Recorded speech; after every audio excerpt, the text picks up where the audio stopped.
There's a story that I came across a while ago where every single Sunday, the preacher of the congregation spoke about baptism. That was the topic of every single sermon. Baptism, baptism, baptism. And the congregation were really getting a little bit annoyed. So they approached him and requested that he preach on whatever they asked him to preach on. Sure, he replied. So they gathered together and they conspired and thought of the most non-baptism related topic that they could think of, which was prescription pills. We want you to speak about prescription pills. So on Sunday, the preacher mounted the pulpit and said, there are many different types of pills in this world. There are red pills and black pills. There are big pills and there are little pills. There is even something called the gospel, which brings me to my subject of baptism. I have to admit, I feel a little bit like that this morning. Not because of the tons of baptism that we've been having, but because today is really a unique Sunday. On one hand, we're celebrating All Saints' Day, which is a day where the church has said that on this day you should reflect on the lives of the saints who have gone before you and the lives of the saints who are in your midst. On the other hand, November, it kind of marks the beginning of our stewardship month, or our stewardship 3 weeks. And, you should reflect on the stewardship of our time and our talents and our treasures. So what do?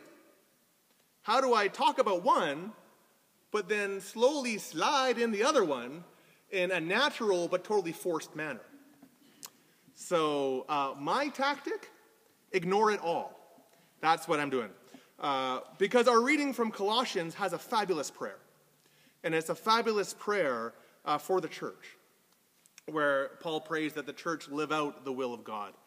And I think it highlights 3 aspects of how the community of faith is called to live within this world. So let's put All Saints' Day aside, and let's leave the topic of stewardship for another date, and let's reflect on God's desire for the community of faith. And so I invite you to pick up your pew Bibles and turn to Colossians chapter 1. Our reading, it happens right at the beginning of Paul's letter. He has heard of the faith of the Colossian people, of the Colossian church, and so he writes in verse 9, "For this reason, since the day we heard about you, we have not stopped praying for you and asking that God fill you with the knowledge of his will." There's this fabulous assertion just in that phrase, that God has a desire and God has a plan and intention for the Colossian church. And so Paul prays that the Colossians, that they know what it is and that they live it out. What does it mean to live out the will of God? Paul mentions 3 things. He prays, "We pray this in order that you may live a life worthy of the Lord and please him in every way, that you live out God's will for you, bearing fruit in every good work." What is a mark of the community of faith, living out the will of God? It's bearing fruit in good work. Now, bearing fruit in the Bible, it's constantly talked about. There's often talks about how we should bear fruit, but it's never really talked about what that fruit is. Never really defined. Bearing fruit in the Bible is about the natural progression and outgrowth of the activity. So, for example, in the Bible, it talks about the fruit of the Spirit. The fruit of the Spirit is love, joy, peace, patience, kindness, goodness, gentleness, faithfulness, and self-control. Right? It's talked about as the fruit of the Spirit. That is what God produces in us. That's what grows out of us just through our natural connection with God. So our activity in this world, our activity in the church and in this world, what is produced out of that naturally? What is grown out of that? When we look at the activity of the church, what fruit are we producing? I was thinking about that over the week. I was thinking about some of the different works that we've been engaged in over the last little while. Some of the good work that has occurred here lately has been craft sessions and freezer meals. What's the fruit that has been produced in those things? And it's not art projects or ready-to-made dinners. It's not what I'm talking about. And I don't think that's what we're focusing on here. Because when people come to me and talk to me about the craft session or the free meals, they generally don't talk about the crafts or the food. It's not what they're talking about. They usually come to me and they tell me how they love talking to people. I love connecting with someone that I've never connected to before.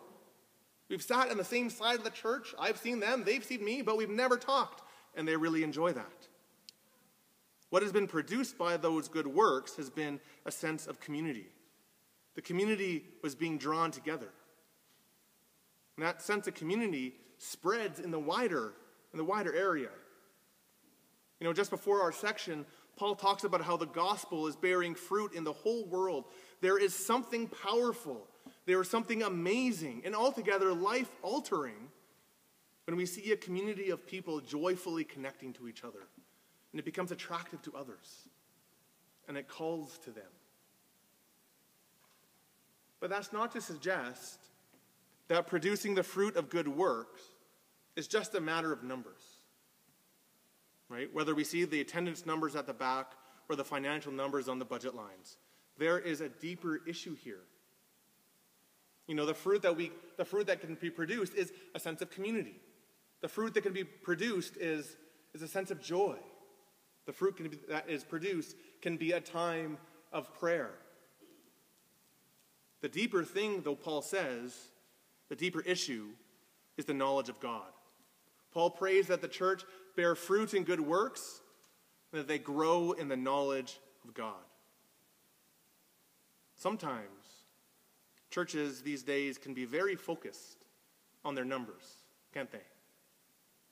You know, we've heard it said that all churches are facing numerical decline, and so we're kind of worried about that, and we try to address that.